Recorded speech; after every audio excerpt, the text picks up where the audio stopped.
চলে এলাম গরুর মাংসের রেসিপি লই। প্রতিদিন তো গরুর মাংস কষাই রান্না করি সবসময়, আজকে হাতে মাখি রান্না করি। তো দিয়ে দিলাম প্রথমে তেজপাতা আর দারচিনি, তারপরে দিলাম আদা রসুনের পেস্ট, তারপরে দিলাম পেঁয়াজ, তারপরে দিলাম মরিচ, হলুদ, লবণ, জিরা গুঁড়ি, ধনের গুঁড়ি, এগুলো এগুলো দেওয়ার পরে দিয়ে ফেলাইলাম সরষের তেল।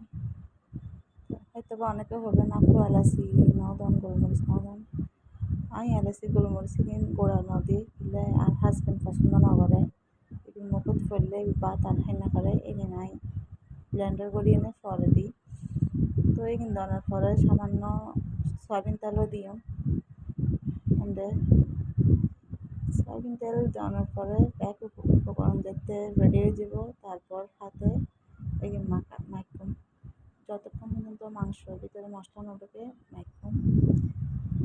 তো ভালো করে মাখন টাকানোর পরে কতক্ষণ রেস্টে দিয়ে এগিন ম্যারিনেট করে রাখুন কতক্ষণ রাখুন টাকানোর পরে তারপরে চুলাত বয়ে দিন। চুলাত বয়ে দিলে এগিন আস্তে আস্তে হতে থাকে দেবেন, মাংসের কালারে ভালো ইচ্ছে করবেন আরে দেখতে কেন জানাবেন।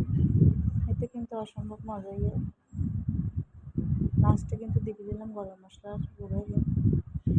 আর হাজব্যান্ড আর আব্বু হচ্ছে আজকে তারা দিলাম, তারা হয় প্রশংসা হয়েছে, হয়তো অনেক বেশি মজা ইয়ে। কালার এবং কেমন জানাবেন, ভালো লাগবে আর চ্যানেল সাবস্ক্রাইব করবেন।